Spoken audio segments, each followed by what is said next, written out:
Salve a tutti, siamo qui all'Aula Consigliare di Sant'Antioco per il Festival Passaggi d'autore con la regista Daina Pusic, giovane filmmaker che ha diretto il cortometraggio The Beast. So hello Daina, welcome to Passaggi d'autore. This is your first time here in Sardinia? Yes, my first time. Okay, you enjoying it? I love it. I think it's one of the most beautiful places I've ever been to.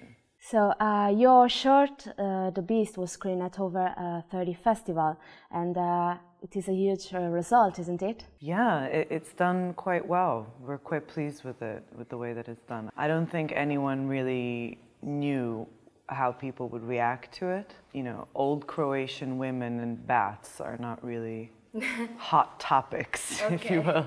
So we didn't really know. So I think everyone's really happy. Yesterday we saw your film, which is about like a difficult relationship between two women, Vera and Nada. It's a kind of relationship of love and hate, you know. And would you like to talk about this topic? I've read a statement of yours which said, "This is a fairy tale about a deeply flawed, beautiful woman who helped raise me." So this is autobiographical in a way? Yeah, in a way it is autobiographical. I did grow up surrounded by a lot of women and elderly women. And I feel that they're underrepresented in film. And I do feel like they have a huge role in most people's lives, a significant role. And yet somehow in film, people or filmmakers kind of manage to ignore them or sideline them. So I just wanted to make a film about women in that way and of that age, in relation to each other, as opposed to their sons or their husbands. And in terms of it being like a love and hate kind of thing, I always felt that, you know, that kind of intense love that comes from a symbiotic sort of relationship is always, or most of the time, very closely connected to hate and resentment. Yeah.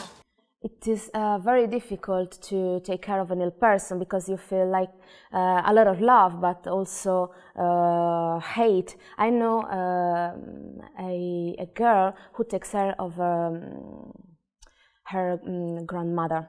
And she said, well, sometimes I feel I can't want to kill her, but I love her. So you show that the relationships are not always black and white, but there are many shades in between, you know. Definitely. I mean, I think that's why people keep making films about humans, is because there's so many varieties of how people can feel and interact with each other.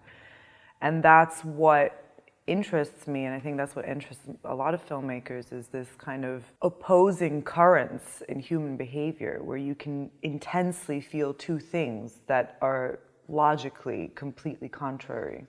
Most intense relationships, and especially in heightened drama like this, which is almost melodrama in The Beast, they can really kind of come to light and really clash. So.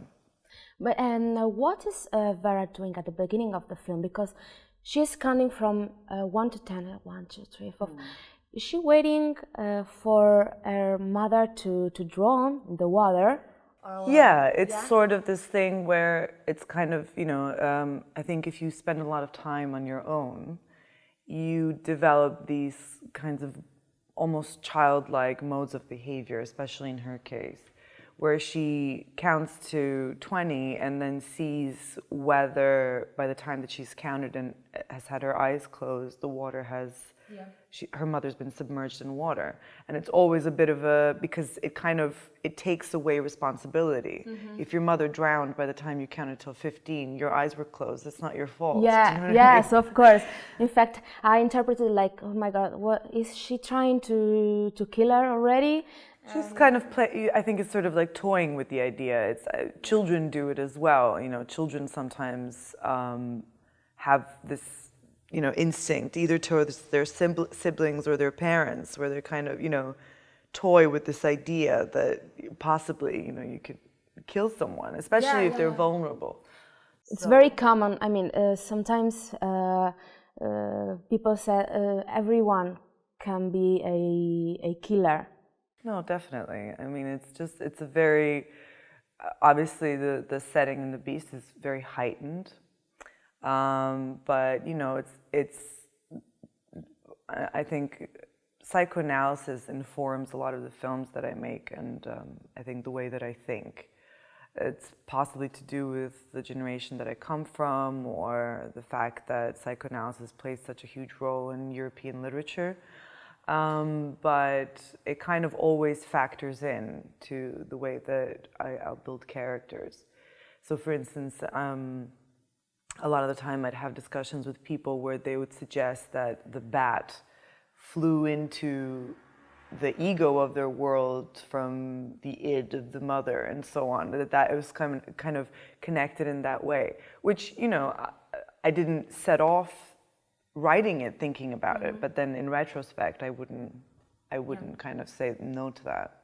And what about the bat? Your short film has the beast as a title, but who or which is the beast? Like the bat, Vera, who killed her mother, or Nada, which is a very old woman, which is very cruel.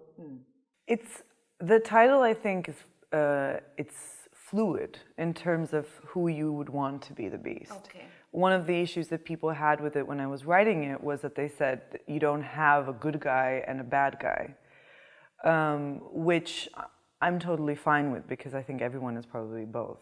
Yeah.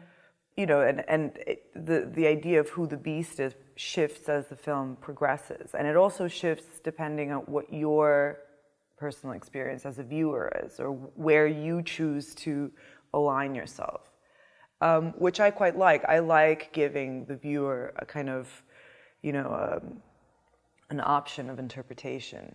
Of course. And even if different interpretations are different to each other and to mine, they can all still be correct. Do you know what I mean? My cinematographer said, because I always sort of call the bat a kind of intruder, someone who, a being who kind of flies into their world and disrupts it in a way.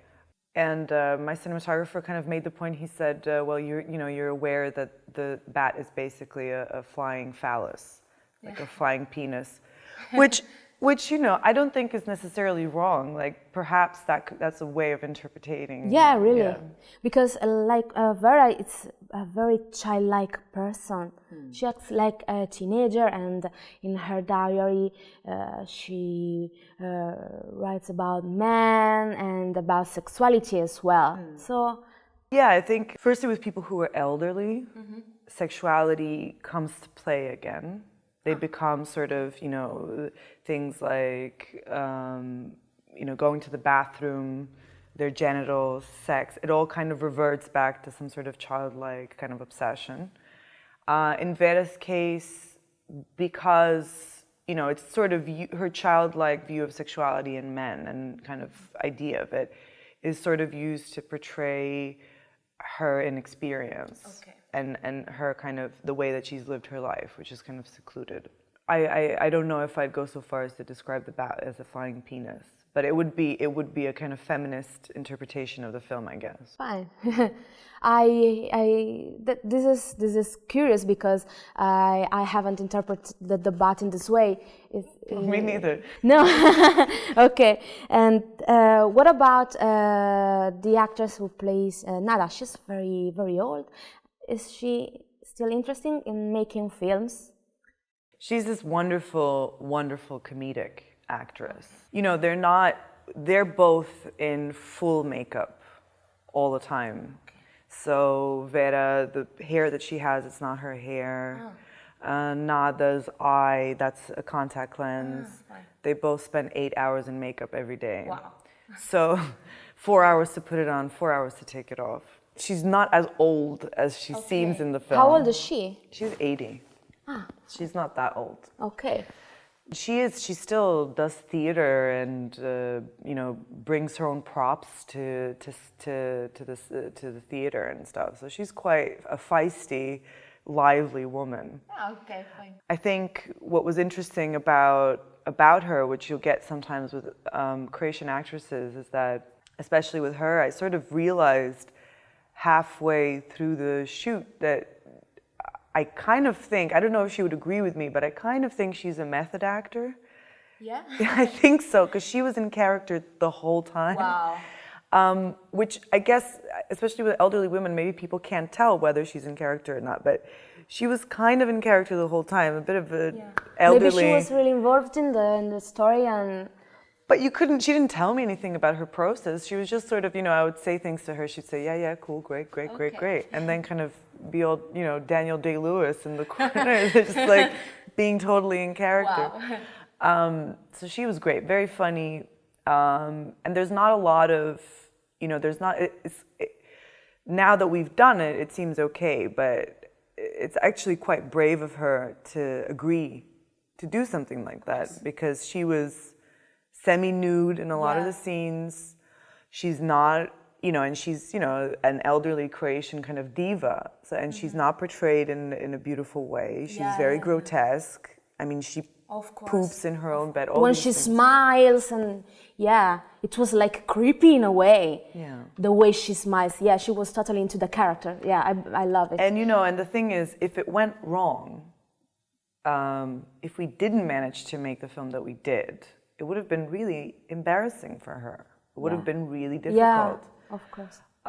So I'm really grateful that they trusted me enough to do that, actually, and that she trusted me enough. Well, that's fine. I'm going to ask you just another question, and then we can stop. Are you working on a new project? Yeah, I made a film after this one, a short film, with Creative England. And it's a comedy. It's a full-on comedy about two teenage conjoined twins, Siamese twins. And it's called Rana and Dana, and it's sort of in festivals now. And then now I'm in development for a feature film, which I'm trying to sort of basically find money for funding and trying to develop it. Okay. Hope to see next year or not? I don't know, next year, because there's also motion capture and CGI and special effects in it. Okay. But I'm also writing a pilot for a television series, which maybe I'll do at some point, but this is, I think, more work. Okay. Yeah. Fine. So thank you for this little chat. Thank you very much. Enjoy your staying here in Sant'Antioco. I will. Thank you.